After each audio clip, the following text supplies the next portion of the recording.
and welcome to Concert Pipeline. I'm Steve Jones.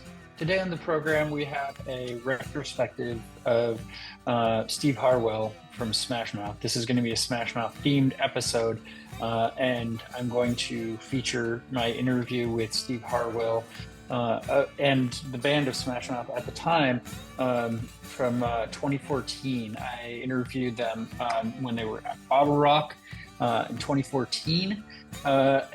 Steve, Michael, Jason, Sean, and Paul all were there for the interview. We did it backstage at BottleRock, the second BottleRock festival. And I'm also going to include my interview with Zach Goode, the new lead singer of Smash Mouth, that I did in 2022, June of 2022. And we talk about Steve a little bit in the interview, but I'm pretty respectful to not jump on that. But I let both lead singers know what a fan of Smash Mouth I was in the interviews that we're going to share today, and try to reserve my fandom to a bit, right? I'm not the Smash Mouth fan today that I was back when I was in 8th and 9th grade. They were my first real concert that I went to. They played at Alice's Now and Zen Fest in Golden Gate Park. I must have been about 14. I didn't go to really any concerts before that, none that I had initiated anyway. And so I got to see them live for that first time. And so today we're gonna play a couple songs in here as well. One from Smash Mouth at BottleRock, and one from the newer Smash Mouth when they played down at I don't know, it was Central California. I forget, not Stanislaus, but they played at a festival in 2022, and I had the opportunity to go to that. And we'll get to that in a little bit. So we're gonna start further back in terms of my fandom of Smash Mouth and work our way forward right now. So like I said, they played Alice's Now and Zen Festival in Golden Gate Park, and that was my first real show. They were one of my first albums, Fushu Meng, which had Walkin' on the Sun on it, and a number of other hits. And it was a great album, and I loved it. And then they came out with All Star, and that had many more hits on it, right? A bunch more hits, and that took them to superstardom really level, right? And I loved a lot of pop rock stuff at the time, but they were my first favorite band, and I really enjoyed their music. And I remember, I've been doing TV shows and interviewing bands since I was young, but I did a TV show called Vice Versa. It was my first TV show that I did when I was even in high school, and it was me and friends in high school. And I remember using that show to get passes to some radio station concert in the South Bay, which is where Smash Mouth was from. They were playing the festival, and the radio station was cool to give me passes. And and I saw the promoter at the festival. I remember, and she's like, "How's it going? How are you doing?" And I was a kid. I was a freaking kid, and I still had a sack on me to be able to say, it's cool. I mean, you should give me a VIP pass or something. But she was like, I told her I was hoping to get back, be backstage and that sort of thing. And I may have told her that Smash Mouth was my favorite band or whatever, right? But she's like, "Oh, okay, go tell so-and-so at the radio station booth that I said you could have backstage passes." And it was that easy. And I got upgraded to backstage pass, and I think pass wristband, and I probably still have it, that backstage pass, from that. But so I went backstage, and I remember being backstage, and I got a picture with Steve Harwell from Smash Mouth, which is cool. And then and then an hour later, I saw him again. He saw me just kind of standing awkwardly off to the side, probably I don't know, just being amazed by the superstardom that I'm around, because this guy was a superstar to me, right? He was the lead singer of my favorite band, and I didn't really know how to express that or communicate to rock stars at that point in my life. But he's like, "Hey, you want a picture?" probably completely forgot that we had taken a picture an hour ago, and I got another picture with him. I don't know where these pictures are today. Uh, I have no idea. I'd have to dig deep to find them. I'm sure they're on a tape somewhere, but I have no idea where the pictures are. Maybe I have them in a box. Uh, but um, but but I was excited to get to meet, someone that I was a fan of and see their show, and he was a rock star, right? So that was cool. And then I remember a couple of years later, and probably saw him a couple times over the years there, and then when we started interviewing bands for my shows, it was probably my second TV show that was called Stage Left. I did that show with my friend Stephanie, and we would start incorporating band interviews at that point, right? Like I was like, okay, well, I can reach out to publicists and get interviews with bands, and I became friendly with the promoter of. He promoted Now and Zen, the festival that Smash Mouth had played, but he also promoted other stuff. He promoted the California Music Awards, and Smash Mouth was playing that along with Sammy Hagar and other artists. There were a bunch of artists there, like Papa Roach is there. We interviewed Joe Satriani there. And we interviewed Greg Camp. Stephanie interviewed Greg Camp of Smash Mouth. And I remember, like, she was a kid too, like, I mean, 17, 18, but she never like flirty a little bit, but that was the first kind of connection to Smash Mouth that we got, right? And at that point, like, they'd ask what bands I wanted to interview, and in particular, because you couldn't get everybody, but they could try and pull a name or something. I chose Smash Mouth, and when I really should have chose Sammy Hagar, that would have been really cool. Uh, but uh, but no, you don't know what you don't know at that point, right? And I was a fan of Smash Mouth, so we got Greg Camp, who is the main songwriter for Smash Mouth at that point, right? And so that was super cool. And again, I don't remember all the times I saw Smash Mouth in particular. I saw him at the Napa Fairgrounds, I know, another time. I'm sure I saw him at other shows. But my fandom wore off as I aged up as well, and then they were just like, okay, that was a portion of my life, and then when I started appreciating music and good music, I kind of put them on the back burner. It's like something you don't want to say you're proud of necessarily, but I'll always own it too. I won't deny that I was a fan of Smash Mouth. And so then 2014 happens, and I get to cover BottleRock, and this is the second BottleRock. I brought the podcast back in 2014. I brought my show that I had been doing, interviewing bands, back as a podcast in 2014. So this is actually in the first year of the show, and the first handful of episodes, first large number of episodes, I sprinkled in and a lot of the old interviews I'd done for Concert Pipeline as a TV show to kind of build content, because publicists like when you'd have content or had something to speak of. I couldn't start from nothing and say, hey, can I interview bands? We have a show. Okay, well, who have you had on your program? And then not have any names to throw at them, right? So I kind of sprinkled the old content and then built up. And so Smash Mouth at BottleRock ended up being the 29th episode of Concert Pipeline, which, now we're over 400 at this point. We've interviewed hundreds of bands, and and the show keeps on, right? So, but we're coming up on our 10th year anniversary, and it was so cool to get to interview Smash Mouth at BottleRock, and we got like 15 minutes with them, and I did it in an audio format at that point, not just not video or anything like that, right?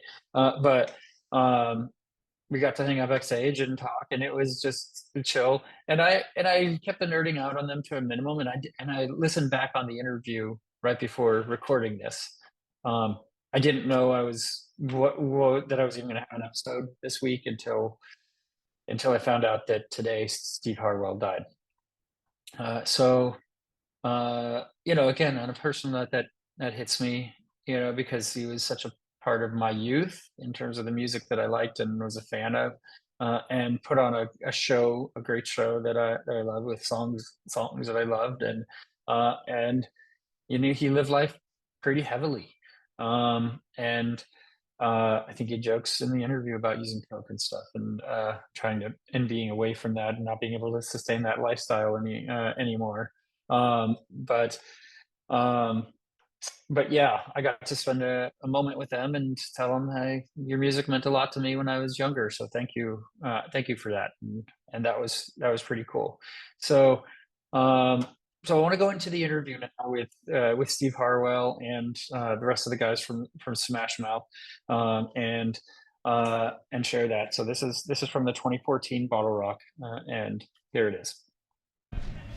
All right, we are here backstage at BottleRock with Smash Mouth. Why don't we go around and introduce ourselves? Obviously, Steve Harwell. Steve Harwell, Michael Kluser. I'm Michael Kluser.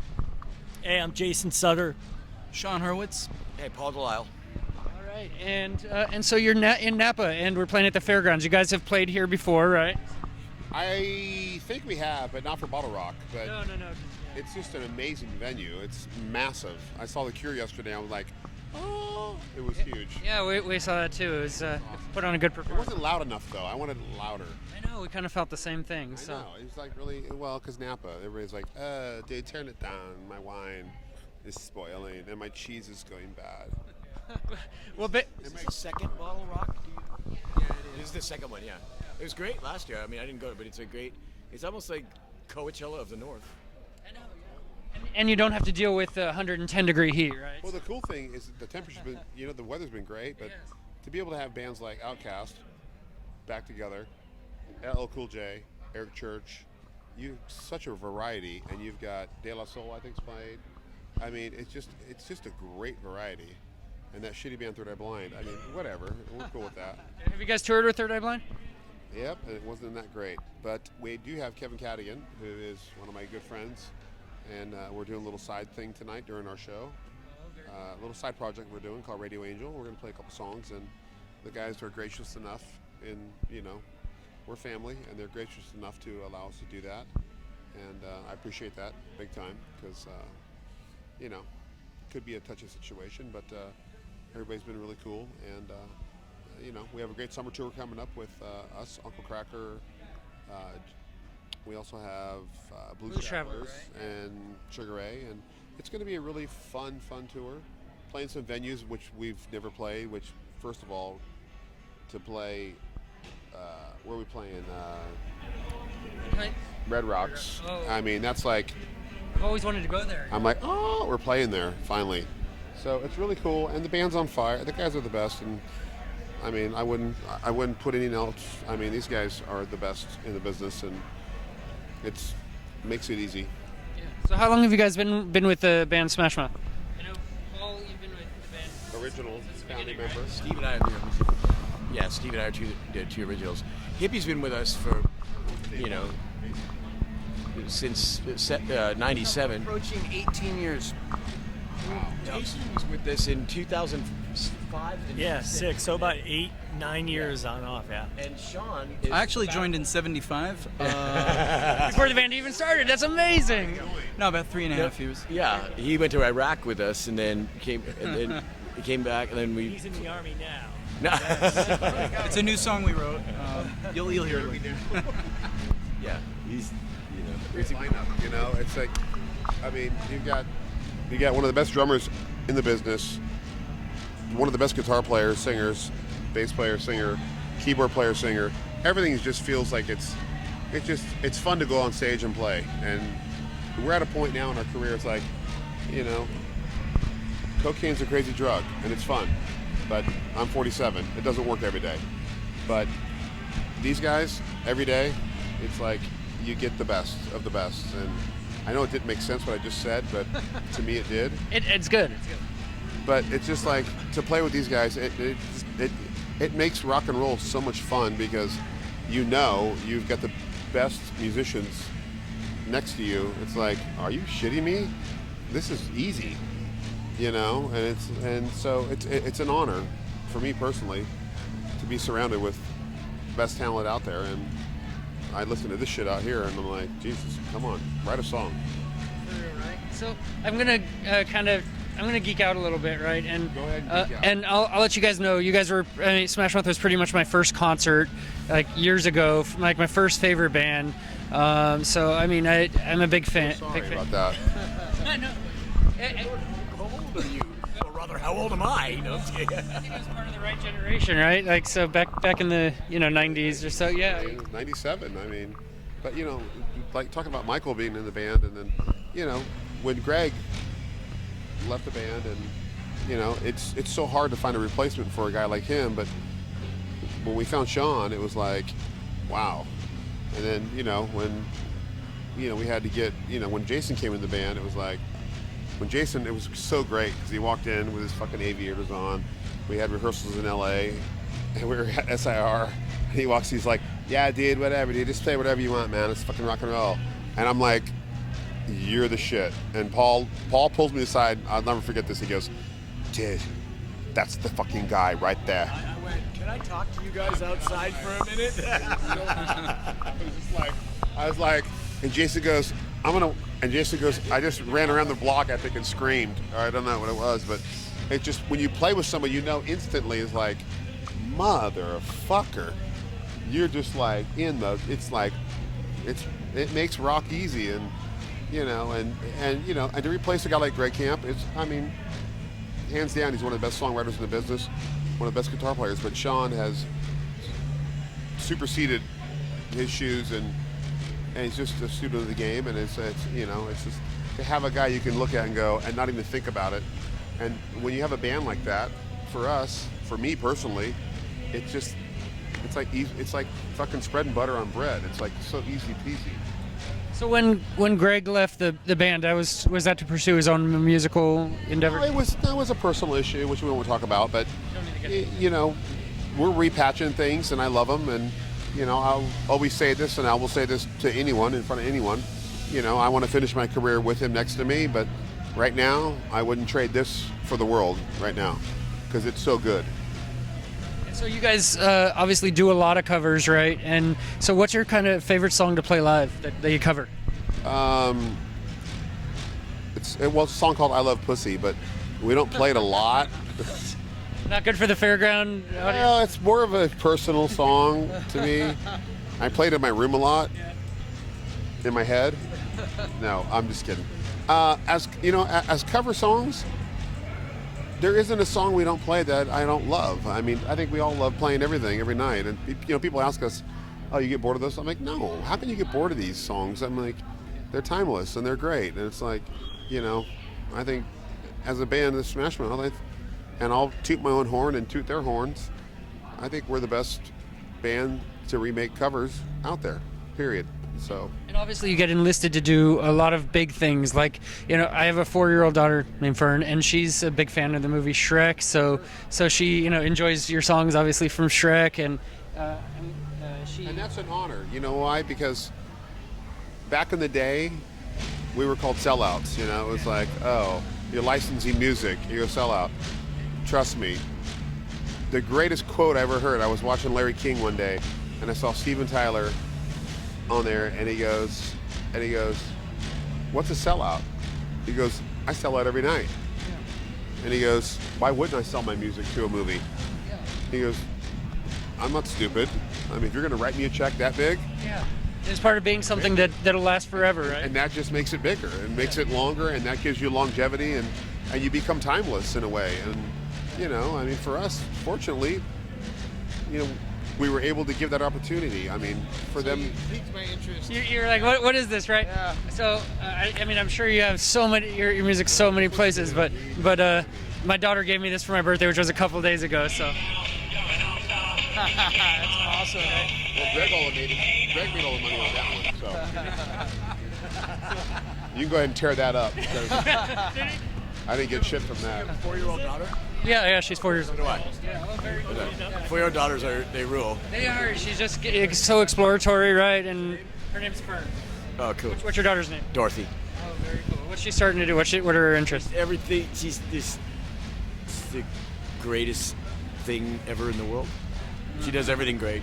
And so, do you tour with your family? Do your families come along, or does she like seeing you guys play? Or When she sees us play, she hasn't seen us play in a while, but her reaction is to come to try to run up on stage and sort of rescue me. Like, get off there, Daddy, you're going to get hurt or something. It's kind of, I think the volume sort of like scares her a little bit. She thinks I'm in danger, I know we're kind of pressed for time. You guys got other things to do, family in the area, but Parents are here, and we have friends here, and I know Jason loves this area. Jason's the artsy guy. He'll walk around and buy shit all day long. And so what is it you guys like? never buy me anything. That's what's weird. Dylan underwear. You buy vintage acoustic guitars. I've never gotten one fucking picture from you. 6 guitars already. And I have nothing. I'll get you. I got you shoes at once. I did get still shoes. have those. You I didn't get any. I have. I got shoes back in the day. Oh yeah, the fucking. Yeah, those are awesome. Yeah, Clark's. Well, I want to thank you guys for doing the interview and for obviously being a part of my childhood as well. So. Thank you. As long as we made a mark in your life, that's great. Is there a live thing coming out, or is that? Yeah, we have a live record coming out on Sony. So it was actually over 3 shows we did, and it's freaking amazing. And Walk on the Sun. First live record ever, right? It's our first live record ever, and you sound like fucking Peter Frampton comes alive, dude. It's so good, dude. Do you know when that's coming out? We haven't scheduled a date yet, but we just signed with Sony on that one, and then The neat thing about this is it's a different treatment of the songs, of the hits, where it shows that we're a little harder hitting live than we are, like it's a little more up tempo and kind of rocking, but the same songs in a different, we're not just remaking the songs in the same. So it's there's some improvisation. I think it's really neat. I think people are gonna really like it. Oh, very cool. And a very like almost psychedelic vibe to it. When you hear Walk on the Sun, I'm like, it's like when you guys all trade off, it's like, holy fuck, dude. Dude, it's so good. It's like We are good. we are the best. Good. Fuck Leonard Skinner and fuck Led Zeppelin. We are the Van Halen of today. And I am Elvis. And you put that fucker in writing. and so just one more Sense to me. one more question that I saw. You guys have, since we're in Napa, obviously Food and Wine is big. Condoms. That's what I was going for. You beat me to it. So Never have, never will. It's like a fake sock on your dick. It's like, I hate that. I don't know how to transition. Skin on skin. Till the I don't end. blame you. I don't blame you. See? Yeah. See, we have 2 kids, so. You guys are married? I love you guys.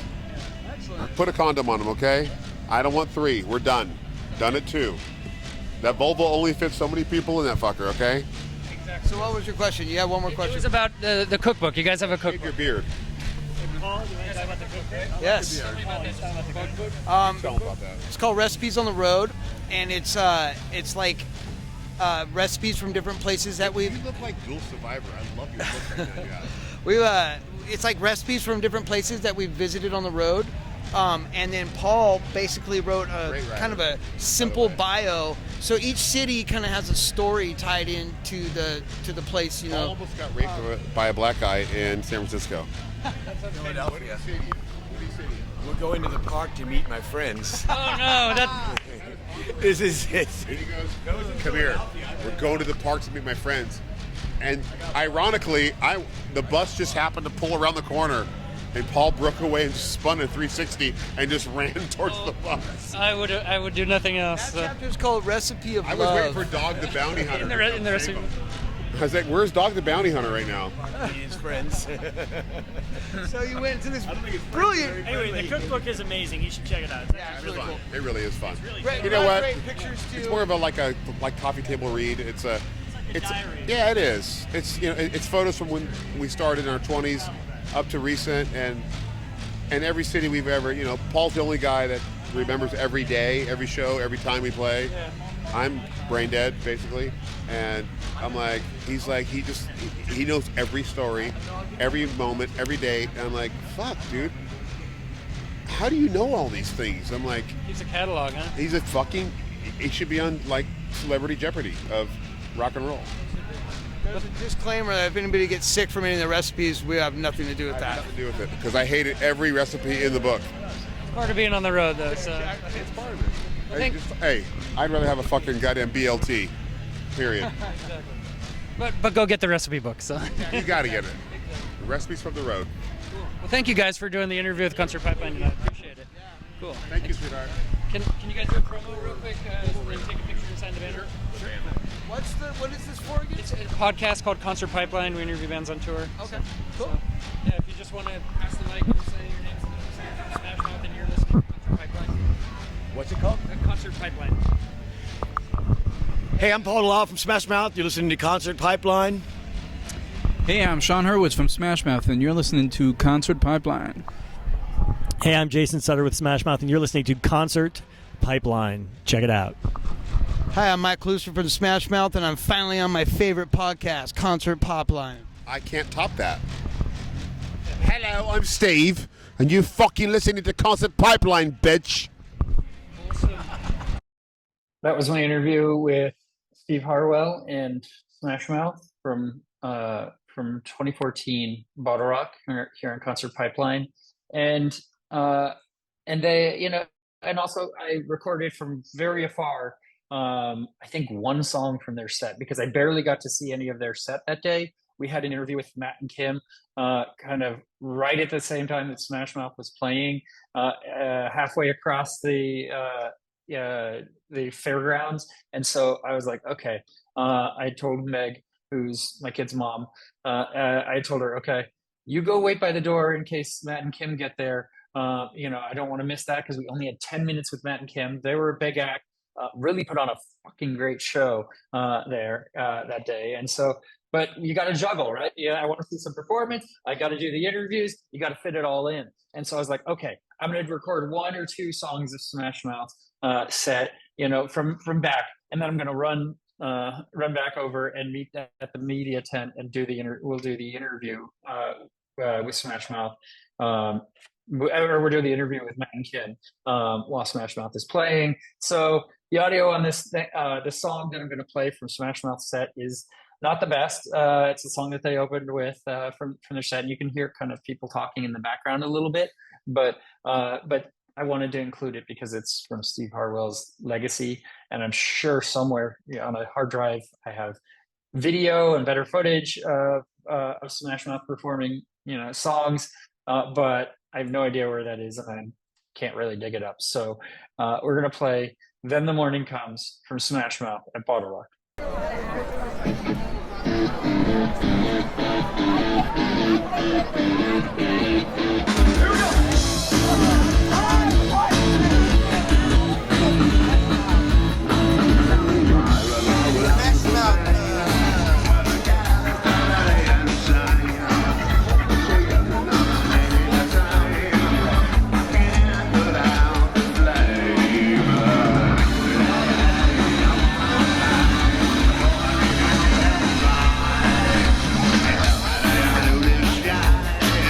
Together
that was Then the Morning Comes from Smash Mouth at BottleRock here at Concert Pipeline. And so let's move forward, right? So a couple years back, Steve Harwell had a very public departure from the band Smash Mouth, not in a great way. He fell off hard and had a lot going on in his personal life. And we don't need to get into any of that. We don't need to, you know, and we don't need to talk through any of that because that's all his personal business, and obviously something that is very challenging for him, for his family, for his friends that care about him, for the band Smash Mouth, and left them, this band that has many hits that that are just world renowned and sold tens or hundreds of millions of albums over the years.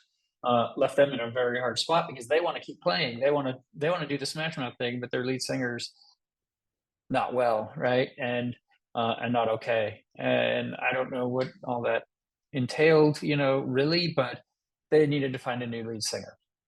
That takes us to the Zach Goode chapter of Smash Mouth, and so I was like, okay, we're doing this thing, and I'd reached out, I heard Zach on, I think he was on Loveline or something, or on K-Rock, but he was revealed as the new lead singer of Smash Mouth in that interview, very short interview clip on K-Rock, a couple minutes. And so I reached out through Smash Mouth's website and didn't hear back. And that's fine. I don't expect to always hear back, and bands are going to do what they want to do.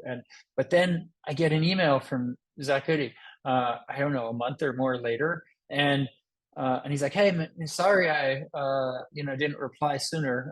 Your email got buried in a bunch of emails and a lot of other interviews and what have you. But yeah, I can do this interview." And I'm like, "Oh, this is sweet." So we set up the interview, and it just set it up through him, not through a publicist or anything along those lines. We went back and forth, found a time, did the Zoom interview. I think this was in COVID, right? It was in COVID. I mean, it was kind of at the tail end sort of thing. This is in June of last year, so a little over a year ago. And he was cool. We talked about a lot that wasn't Smash Mouth, but he was just getting Smash Mouth off the ground. They had just played their first show in I think Mexico City, if I remember right.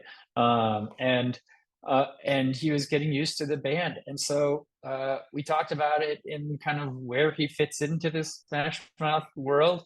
And then that happened, and it was super cool. And so I want to play the interview that I did with Zach Goode in this same episode. It's a lot longer than the interview with Steve Harwell. We dug to a lot of levels, and again, I nerded out just a little bit. But here's my interview with Zach Goode. Good. What's up, man? Yeah, Zach, how are you doing? I'm doing good, doing very well. I just getting back to the swing of things after being in Mexico all weekend, obviously. Yeah, how was Mexico? Mexico was incredible. It was, you honestly couldn't ask for a better first show. It was, I don't know, 40,000 people, maybe, something like that. It was a trip, we did a lot of rehearsal and a lot of preparation and like 6 months of planning, and then to actually do it and step out on stage, because the way the venue was laid out, it was sort of like a Coachella situation where there's like two huge stages in a tent, and they were all like really far away from each other. And then the backstage sort of green room area was inside a soccer stadium with like cubicles for all the bands. So to go place to place, you had to be like driven by a van. So we didn't actually see any of the bands or the crowd. Like, it was all barriers. So all we saw was behind going on the bumpy road with cows and stuff, and then going, green room, and then have lunch. Then, okay, we're gonna take you back here to this area for interviews and this area for press. And so we did that for like the whole day. And then it's time to go to the stage, and still it's all barriers. You don't see anything. And then the crew sets up the stage. So I don't actually go out on stage. I have my in-ears, and I'm backstage like a big, like the sign, and we're doing the warm up and and everything. And I felt great, and I felt confident and not really nervous or anything. And and the intro comes on, the guys like walk on one by one, and then just like can't get enough of you baby starts, just walk on. It's like literally it's like Woodstock. I mean, that many, it was crazy. And I mean, all iPhones, and they were so nice. They couldn't have been nicer. Like the people were so sweet and accepting. I expected to like walk out and have at least see like arms crossed guy, or like that guy or whatever. And it was all just positive and happy. And they knew. I mean, half my job is done. They know the songs already, which is more than you can ask for. So yeah, it was fantastic. It couldn't have gone better. For a first show. I mean, it's probably all downhill from here because you don't get to play huge festivals every weekend, So we'll see how that goes. But as a first show, it was a great experience. People loved it. The whole point was kind of to get footage, just to show kind of promoters the new lineup and that we can deliver. And so that was like mission accomplished, because like it was filmed from 90 different angles with drones, and just like there's all the stuff out there from so it's like looks incredible, sounds incredible. Didn't really fuck up too much, so it was That's good. That's a good thing. Yeah, so it was great. Yeah, and so like, tell me about learning the Smash Mouth catalog. Let's kind of start there with Smash Mouth. Like, I mean, how was that process for you? I mean, it's extensive. They've been around for since the 90s, right? So yeah, maybe. Yeah, well, I only knew maybe 3 or 4 Smash Mouth songs. Yeah, they kind of like, they weren't one of my big bands. Like I knew of them, but I just wasn't like a super fan. I was a casual fan, So basically they gave me the list of 30 songs that are like their regular rotation, and that kind of got narrowed down to about 25 ish, 23. And I just learned them. I mean, I have a background in theater. I've done tons of plays and musicals, and I've done acting, and I've done voiceover work and scripts and cover bands and all kinds of stuff. I mean, I've learned, I have a process for learning stuff. I have a pretty good system, and I just kind of got to work. And that was back, that was honestly back last year when we first started the process, when I first met those guys around the holidays. So the first batch was to learn 6 songs for the audition. So that was priority number 1. And that's like, the 6 that you can imagine, the biggest hit. So I learned all those. Went up there, and the audition went well, and then got down to like the final 4, and then I got the gig. And so then it was like, okay, here's the other 20 to learn. So I just kind of got to work over the holidays.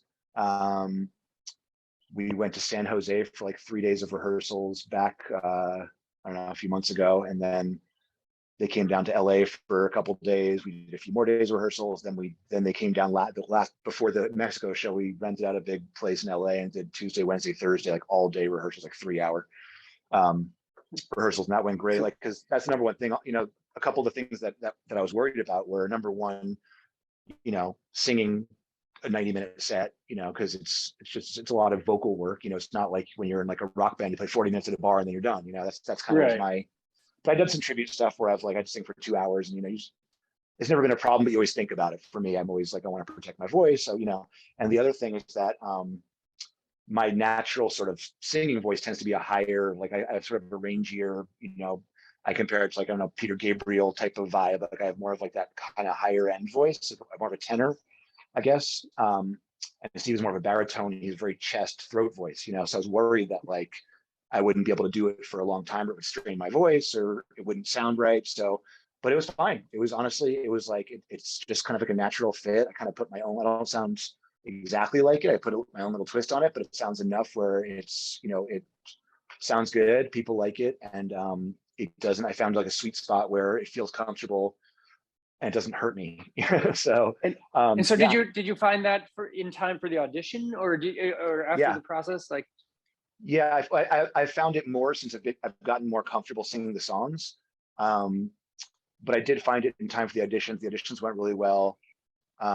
It's also like, I'm like a classic over preparer just from, I guess, a theater background. So it's like, you got to put in the work. So I'm sitting in my studio here, in the room over here. I have my kind of jam room, which just has all my gear. And so I would go maybe every other day for like, a couple of weeks, and literally, put the tracks on, plug it into my PA, put the PA on loud, face the microphone to it, and sing the entire 90-minute set, by myself, out loud.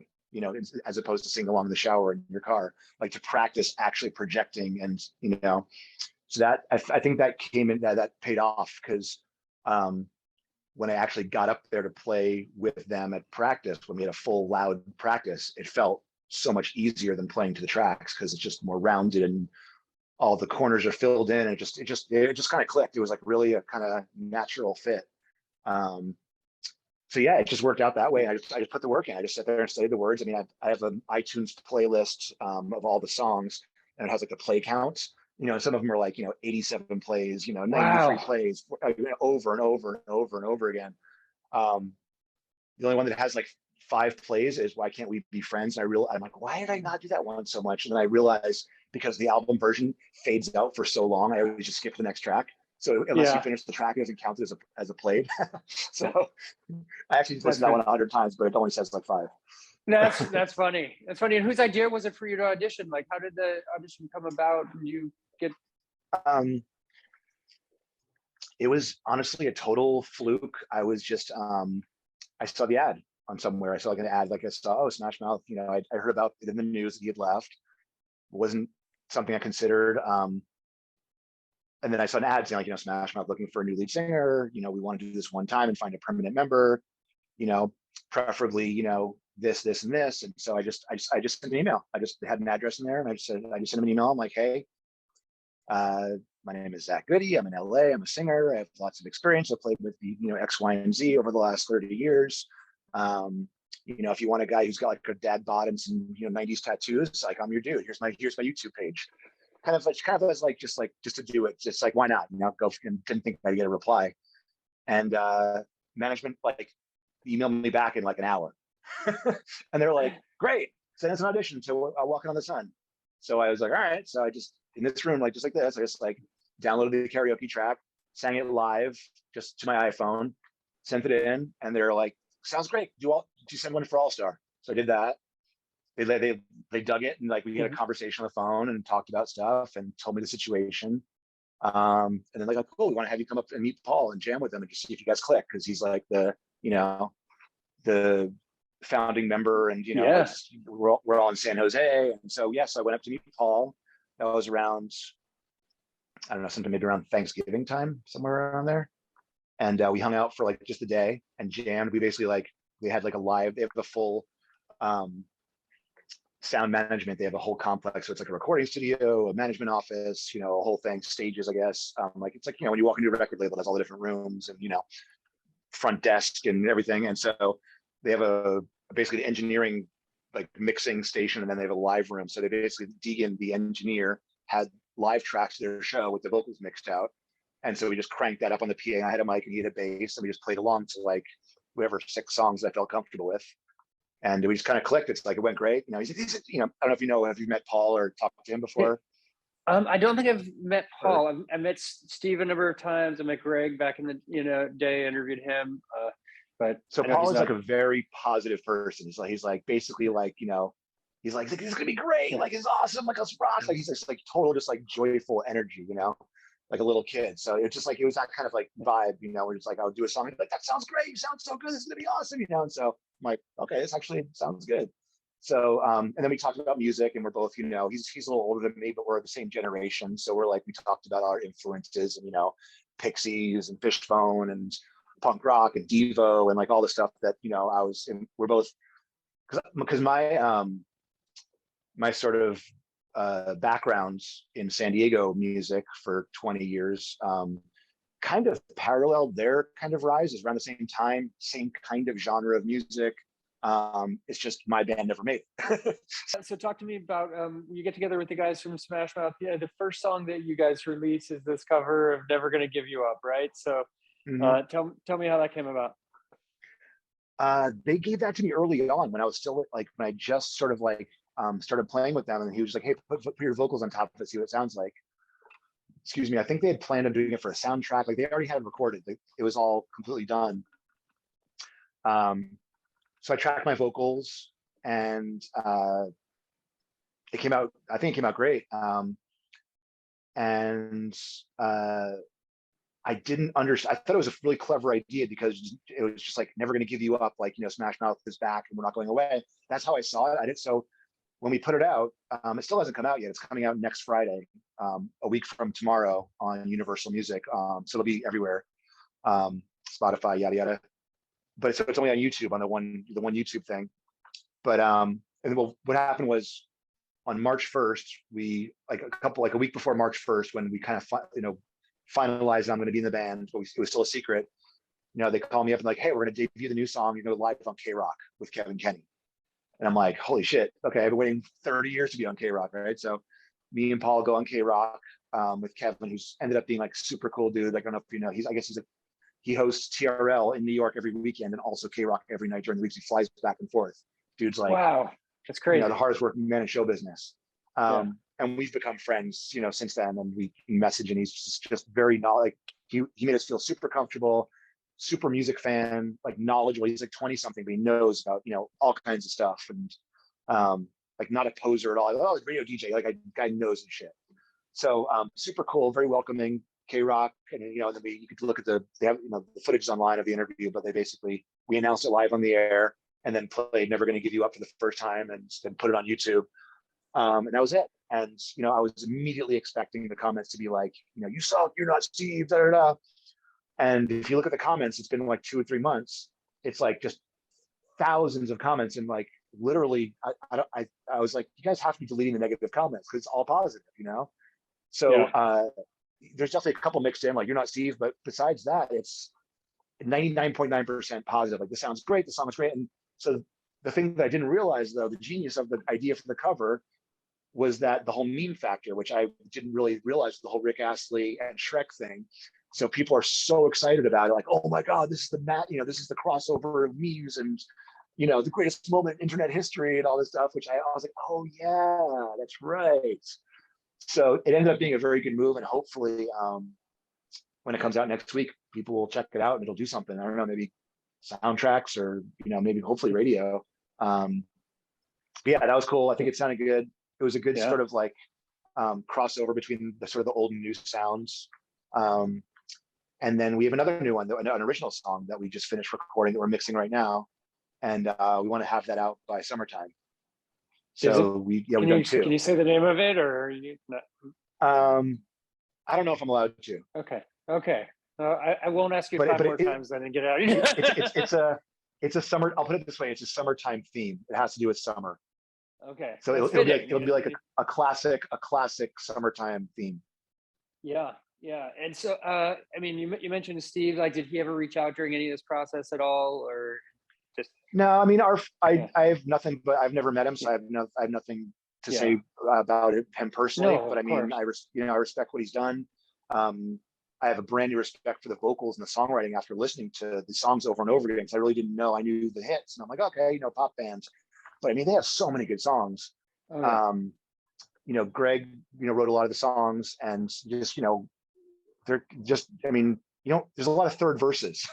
There's a lot of pop songs where it's like third verse same as the first, and he's like, no, I'm writing a third and a fourth verse. So that was like, when I met him, I'm like, thanks for writing all those fucking third and fourth verses. But no, it's been all, we're really focused on just, this is the band now. We have respect for the history of the band and the fans and the songs, but this is the lineup now. We're moving forward, and I can only be me, and just do my thing, and with respect. I'm not trying to be anybody else, but I do have to, pay homage to the original material and the original songs, and in the spirit of Smash Mouth, and stay generally on brand. Do something totally different, but I'm still me. Yeah, do your thing, but pay respect. I mean, that's the way to do it, right? I mean, like, I think when I saw Adam Lambert do Queen at the Hollywood Bowl, that was like the best example, because I was super skeptical, and I'm like, all right, and I love Queen, and Adam Lambert really grew on me. Like, I wasn't a fan on American Idol because I just wasn't super into him. But I really liked his solo album. Like, there was a really good songwriting on his solo albums. And I'm like, fuck, this guy is actually really good. So I'm like, okay, I'm interested. I'll check it out. And we went, and it was just so good. And he was so humble and so grateful. He was just like, look, I'm not Freddie. I'll never be Freddie. I'm not trying to be Freddie. All I can do is be myself. You know, I love these songs. I love this band. That's kind of how I feel. I'm like, I can only be myself. I know you guys, some of you will expect something else, but this is who I am, you know? Yeah. And do you play guitar? Yeah, I play, I play guitar. I play bass in Geezer. But I mean, for Smash Mouth in particular. No, I haven't played any. That's why Okay. I can't really play you a song acoustically because I haven't learned it. I had a hard enough time learning all the words. I haven't even learned the music for any of the songs yet. But no, just for Smash Mouth, I'm just singing. I mean, maybe in the future, some acoustic show we'll do something, but no, just vocals. Yeah. So you have some shows coming up. I mean, tell me what the tour looks like as you get in. I mean, you have a summer song, so obviously, and there's going to be a lot of shows coming up for the summer, right?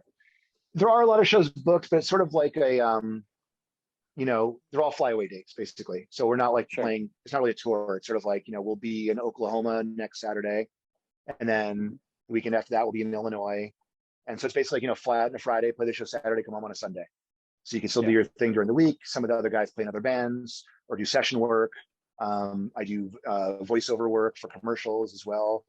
You know, so yeah, it's I don't know if there's a comprehensive play. Like my website has all of our shows that are, there's other ones that are confirmed, but you can't announce them until others, like you have to wait to announce them until this market, whatever it is. So all the current ones are up on my website, zachgoode.com, and they're probably on Bands in Town as well, I think. But yeah, it's just like, you know, we're doing Turlock, I saw in the we're doing Turlock, we're doing Sacramento, Oklahoma. I think there's one in Florida in October.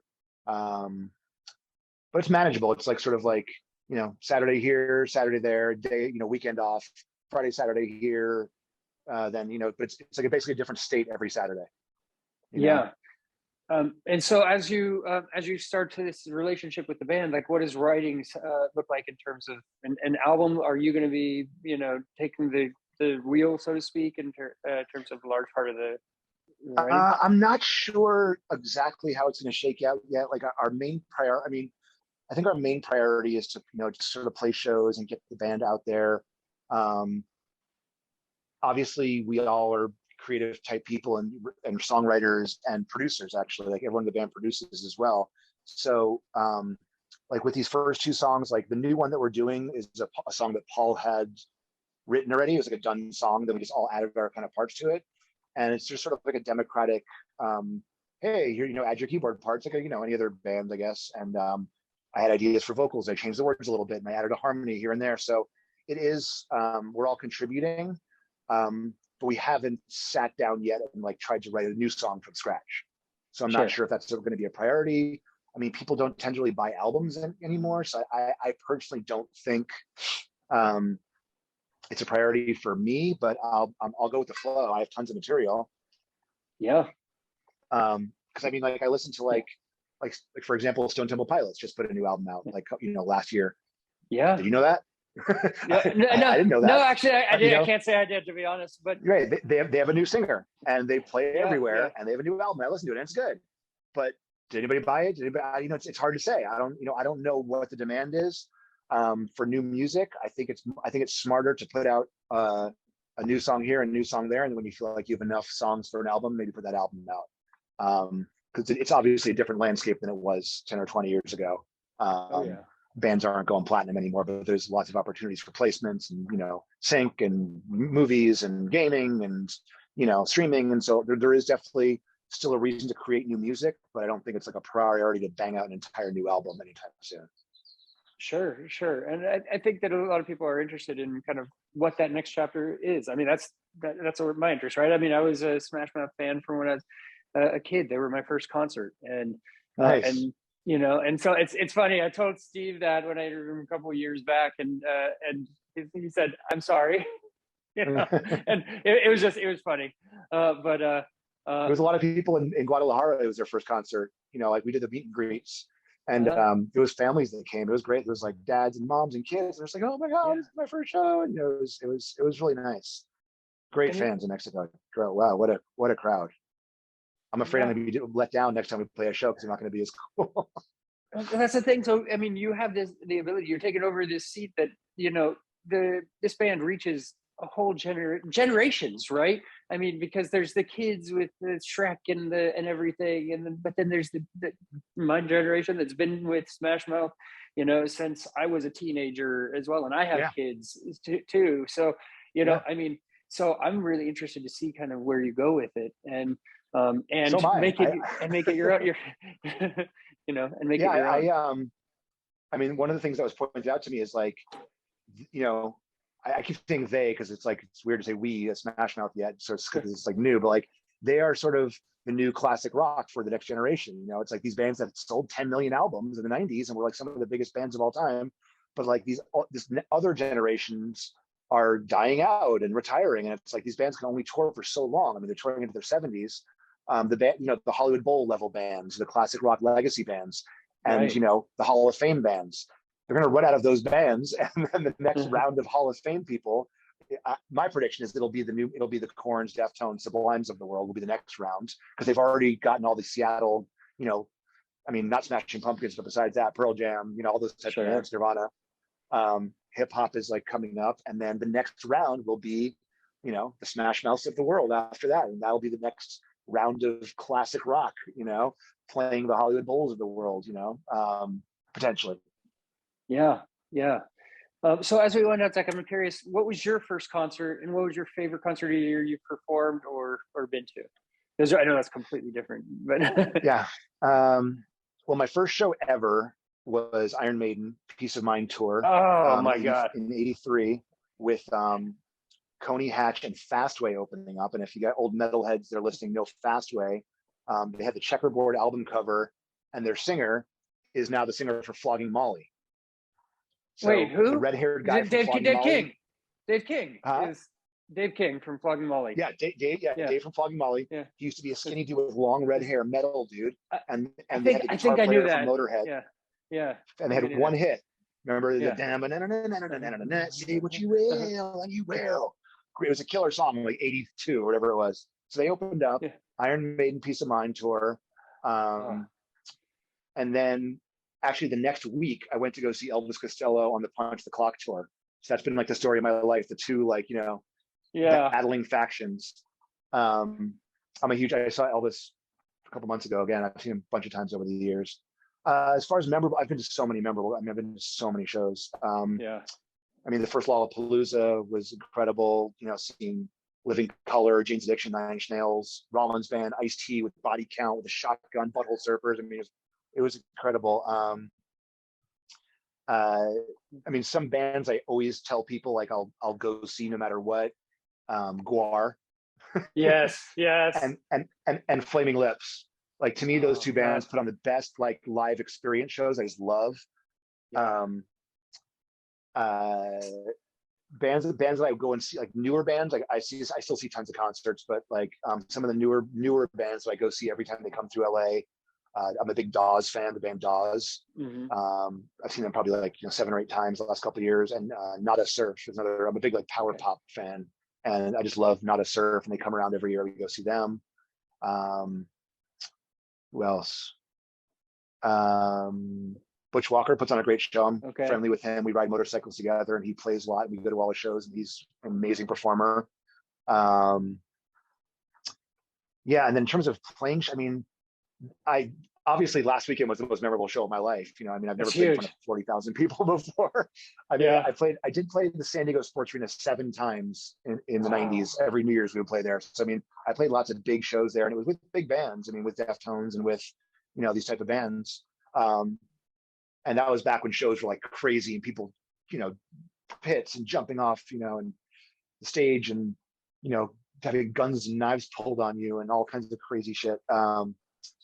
So played a lot of those, but I mean, this, walking out in front of 40,000 people and seeing All Star, that has to take the cake. That's a new level. Were you nervous, or did you just kind of, were you able to separate that? Like, I wasn't nervous. It's incredible. Like I always get a little nervous before any show, even if I'm playing a dive bar. I just have a little flutter, like 2 hours before the show, like a little flutter, just like, okay, I have to actually deliver now. And I just kind of, get into my zone. And I didn't feel it any more or any less for the show. It was just I was pacing, doing my warm-ups. I'm like, you're gonna be great. It's gonna, you train. This is what you prepared for. and I visualized it, and it happened exactly the way I visualized it. Like, it's rare that happens in life where it lives up to your expectations. And it did. It was just like it was a perfect show, a perfect crowd, and they knew the songs, and it was hot. But besides that, it was very enjoyable. So That's yeah, amazing. it was great. It's amazing. Well, Zach, I want to thank you for taking the time, and congratulations on the new Thank you. opportunity. It's huge, and like I said, I'm just excited to see where you take it and where it comes. And there's no rush; you do it at your own pace. But I'm excited for you for that opportunity, and to get to Thank be you so much. part of And this. thanks for reaching out. I'm sorry I didn't get back to you for a while. I have so many. That was one of the things I was worried about with, like, or just like curious of, like, when it went public, like, what's my social media going to look like? And it's like, it's very strange. Like, I had to make my Instagram private, or not private, but like, I don't post any family stuff there anymore, except for close friends, and all my other stuff I'll post to Facebook if I have like a baby picture or something, just because I got so many new people messaging me and adding me. It's just like, I don't know who these people are. So it's like, I'm trying to navigate that right now. So I had a lot of messages that I didn't realize I had. So that's why I didn't answer you right away, but I appreciate you reaching out. You're good. You took the time, and I really appreciate the chat. It was a great chat. My pleasure, man. Yeah. And that was the interview with Zach Goode from Smash Mouth, the new lead singer of Smash Mouth, here on Concert Pipeline. And he was so cool. It was so cool to spend time with him. And and then flash forward a couple of weeks, and I realized that Smash Mouth is playing a show a couple of hours away down near Turlock or something. And same day, I was like, you know what? I had nothing to do that day. No kids, no plans. And I'm like, you know what? This is how I live my life. Let's give it a shot. Or at least how I lived my life at one point. And I shot Zach an email. I'm like, hey, did the interview with you a couple weeks back. Thanks for taking the time. Saw you're doing the show. Not sure if you're around, but it'd be cool to hang out at the show down in Turlock if you're around. And he emailed me like right back and was like, hey, yeah, let me get you on the list for passes. What do you need? And I just said, hey, it's just me, man. No one else is crazy enough to drive a couple hours on the spur of the moment to hang out at the show. And so a couple weeks later, I got to see Smash Mouth, and he kind of gave me an all-access pass to the show also. So I got to hang out with him for a few minutes at the show, and and just hang out backstage, and while they were getting ready, and I got to stand on this side of the stage for the show, but I went out in front of the crowd too and shot a song out there, and I was on the stage when they were singing All Star and all the hits that I was a fan of. I didn't really talk to any of the other members of the band. I was a little bit shy and didn't want to kind of encroach on their stuff and what they were doing, but got a picture with Sean from the band also, who was one of the other original members, or maybe it was Paul. Sorry, forgot. But then then I got to watch the show, and it was great. And so I want to close out this episode with a song from the new Smash Mouth. This was like their sixth show as this unit of the band. And so they were still kind of getting their feet wet, figuring out what they are. Zach was getting used to being the lead singer of Smash Mouth now, and all of that entails, and incorporating with the Shrek fandom that comes along with that and everything, right? And so they played some songs, and I think you can think of no better song to kind of take us out on than "Why Can't We Be Friends?" So here it is, and to close out the show, the next couple episodes will be featuring the Mare Island Dock of Bay Festival, which is in Vallejo. We're going to cover that and record some songs, take some pictures.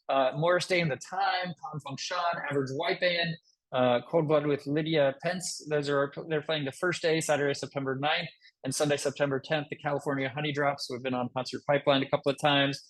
Fantastic Negrito, Monophonics, and the Altons are playing Sunday, September 10th. It's an old school funk fest, and it's in Vallejo. I'm going to be taking my kids, one to each day, so I get some father-kid time and covering that. So that'll be the next couple episodes of Concert Pipeline. And for all of us here at Concert Pipeline, I'm Steve Jones. My heart goes out to Steve Harwell. So I want to take one more moment and just kind of share I know I was kind of closing it out, but I want to share the kind words that Zach shared. His statement on the passing of Steve Harwell.